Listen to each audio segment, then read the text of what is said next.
इस प्रॉब्लम में जो है सबसे पहले करंट इन द सर्किट निकाल लो। करंट इन द सर्किट निकालने के लिए इसमें हम लोग केवीएल सीधे सीधे अप्लाई कर देते हैं। तो जो अपने पास आई की वैल्यू आएगी, ये आई की वैल्यू आ जाएगी 10 + 2 - 6 और divided by total resistance.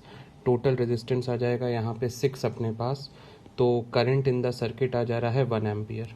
Okay, तो अब हमसे पूछ रहा है कि ए और बी के बीच कितना पोटेंशियल डिफरेंस है।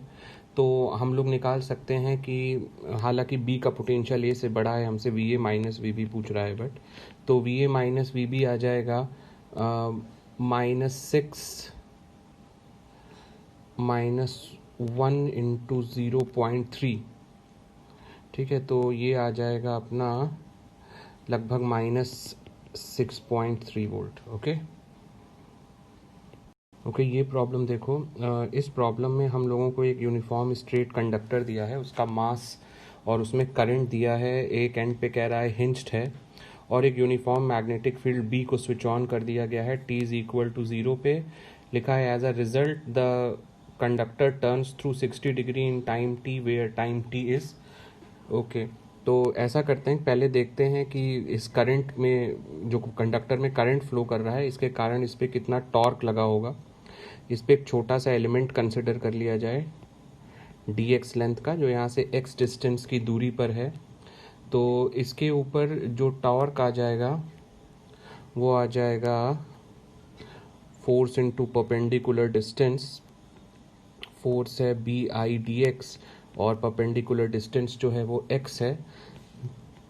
0 से L के बीच में से कैलकुलेट कर लेते हैं। ये आ जाएगा अपना ½ IB/L²। ये इसके ऊपर टॉर्क आ गया है।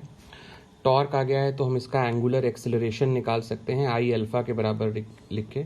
तो ये 1/3 ml² × अल्फ़ा के बराबर इसे रख देते हैं। तो अल्फ़ा की वैल्यू अपने पास आ जाएगी 3/2 B × I/m। ठीक, अब सिंपली यूज़ कर लेते हैं kinematical equation. Theta = ½ α/t²। T की वैल्यू जो है वो आ जाएगी 2 theta divided by alpha. Theta और अल्फ़ा दोनों ही हम लोग फाइंड कर चुके हैं। इक्वेट करके इजीली हम लोग वैल्यू सॉल्व कर सकते हैं।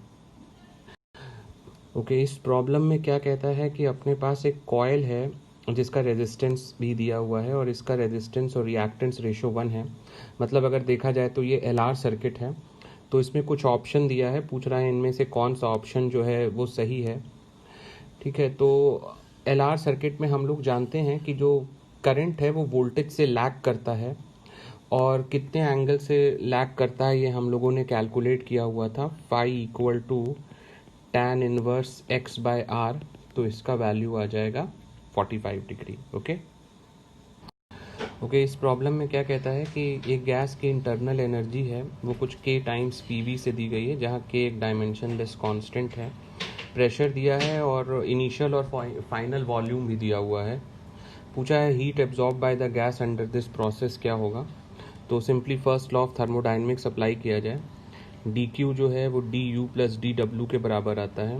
ये आ जाएगा d ऑफ u दिया हुआ है अपने पास kPV प्लस dw दिया हुआ है अपने पास pdv के बराबर होता है।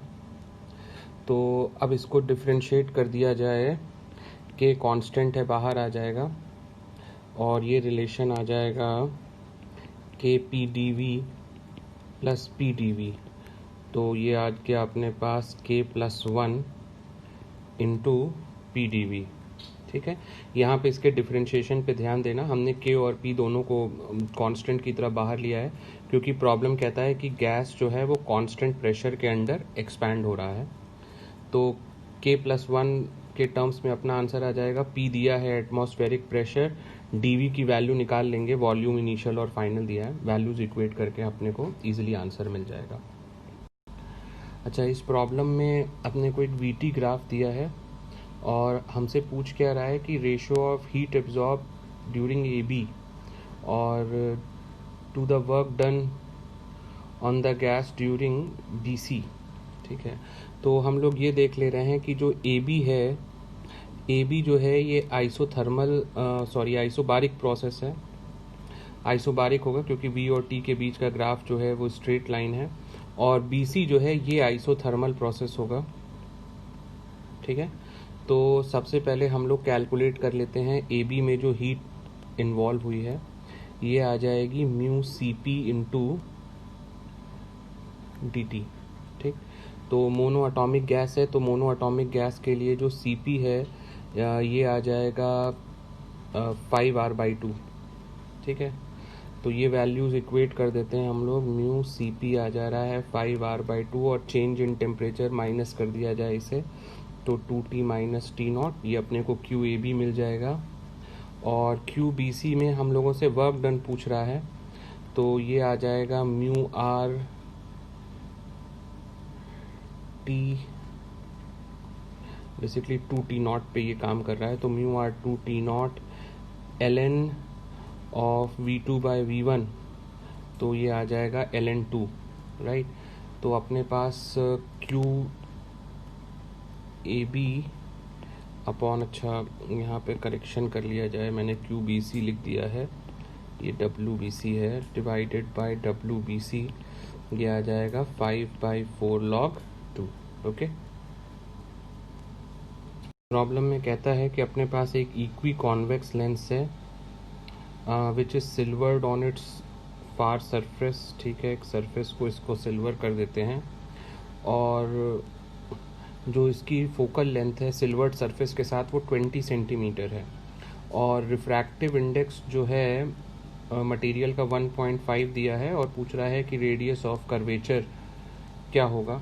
तो जो कंबाइंड स्ट्रक्चर बन रहा है, इस कंबाइंड स्ट्रक्चर का जो फोकल लेंथ आना चाहिए एफ ऑफ कॉम्बिनेशन, ये आ जाना चाहिए 2/r, तो हमारा इक्वी कॉन्वेक्स लेंस का हो जाएगा, प्लस जो 2 बार इसमें थिक सरफेस के कारण रिफ्लेक्शन हो रहा है, इसमें लेंस मेकर फार्मूला लगा देते हैं, तो म्यू -1 मतलब 1.5 - 1 मीडियम एयर है, दोनों साइड का रेडियस इक्वल है, तो ये आ जाएगा 2/r। और क्योंकि 2 बार रिफ्लेक्शन होगा, एक बार ये प्रोसेस अंदर जाएगा कोई भी रे ऑफ लाइट और दूसरे बार बाहर आएगा, तो इसको 2 से मल्टीप्लाई कर देते हैं, तो ये सॉल्व होने पे अपने पास आ जाता है 4/r। और प्रॉब्लम का कहना है कि ये जो कॉम्बिनेशन है वो 20 के बराबर है, मतलब 1/20 के बराबर है। सॉल्व करके हम लोग r की वैल्यू कॉम्बिनेशन की निकाल सकते हैं। ओके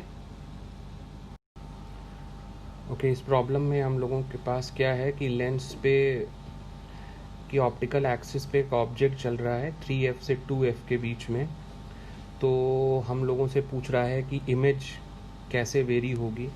तो सबसे पहले तो तुम लोग ये जानते ही हो कि जब ऑब्जेक्ट इन्फिनिटी पे होता है तो इमेज जो है वो फोकस पे बनती है, और उसका साइज़ जो है पॉइंट साइज होता है। जैसे जैसे ऑब्जेक्ट जो है मूव करता है towards the optical centre of the lens, image का साइज़ जो है वो इंक्रीज करने लगता है, और जब ऑब्जेक्ट 2f पे पहुंच जाता है तो इमेज का साइज़ एग्जैक्टली उसके बराबर आ जाता है। फिर जब ऑब्जेक्ट 2f से f के बीच जाता है तो उसकी इमेज साइज जो है वो डिक्रीज होना शुरू हो जाती है। ठीक, तो इसी कॉन्सेप्ट को हम लोग यहाँ यूज़ करेंगे। हम लोग जानते हैं कि जो वेलोसिटी ऑफ इमेज होती है ये m² times velocity of object होती है, जहाँ m² जो है मैग्निफिकेशन है। तो हम लोग ये देख रहे हैं कि 3f से 2f के बीच जाने में इमेज साइज इंक्रीज हो रही है, तो वेलोसिटी ऑफ इमेज भी क्या करेगी, इंक्रीज होगी। ओके ओके, अगर इस प्रॉब्लम में देखोगे तो क्या है कि हमारे पास के अल्फ़ा सीरीज़ की वेवलेंथ है यहाँ, अगर हम लोग वेवलेंथ के साथ प्लॉट करें तो लैम्डा सीरीज़ की है, और यहाँ पे कट ऑफ वेवलेंथ है। इनके बीच का सेपरेशन हम लोगों से डिस्कस करने को कह रहा है। तो पहली बात तो ये याद रखना कि जो के अल्फ़ा सीरीज़ की वेवलेंथ होती है वो टारगेट मटेरियल पे डिपेंड करती है, it depend on target material. तो जब तक टारगेट मटेरियल नहीं चेंज किया जाएगा ये लाइन चेंज होने वाली नहीं है। तो यहाँ पर वोल्टेज के फ्लक्चुएशन से लैम्डा अल्फ़ा पर कोई फ़र्क नहीं पड़ता है। ठीक, अब अगर बात करें कट ऑफ वेवलेंथ की, तो जो कट ऑफ वेवलेंथ है वो जो है इन्वर्सली प्रोपोर्शनल होती है वोल्टेज की। तो मतलब क्या होता है कि अगर हम लोग वोल्टेज को इंक्रीज़ करेंगे तो कट ऑफ वेवलेंथ जो है वो डिक्रीज़ करेगी। ठीक, तो इस वोल्टेज को चेंज करके इस लाइन को हम लोग चेंज कर सकते हैं। तो इनमें से अगर हम लोग सही ऑप्शन देखें तो decrease with increase in applied voltage, अगर हम लोग अप्लाइड वोल्टेज को इंक्रीज करेंगे तो ऑब्वियसली ये वेवलेंथ और डिक्रीज करेगी। वेवलेंथ डिक्रीज करने का मतलब है कि अगर मैं यहाँ कहीं ओरिजिन ले लूँ तो ये लाइन इस तरफ शिफ्ट हो जाएगा, तो ये सेपरेशन बढ़ जा रहा है, ठीक। और अगर हम लोग सेकंड ऑप्शन देखें तो सेकंड ऑप्शन में क्या कहता है, increase with increase in applied voltage. जैसे ही हम लोग इंक्रीज करेंगे वोल्टेज तो ऑब्वियसली ये लाइन पीछे जाएगी, तो इनके बीच का सेपरेशन हमें कैसा नज़र आ रहा है, बढ़ता हुआ नज़र आ रहा है। तो ऑप्शन बी जो है वो सही ऑप्शन है। ओके ओके, इस सर्किट में देखते हैं कि क्या कहता है कि नेटवर्क में S1 और S3 को पहले क्लोज कर दिया गया है। तो S1 और S3 को हम लोग पहले क्लोज कर देते हैं, ये हमारा सर्किट का पाथ बन जाएगा, ठीक है। तो क्योंकि सभी कैपेसिटर बराबर हैं तो वोल्टेज सबके अक्रॉस इक्वल आ जाएगा, मतलब हर के अक्रॉस 50 वोल्ट अवेलेबल होगा।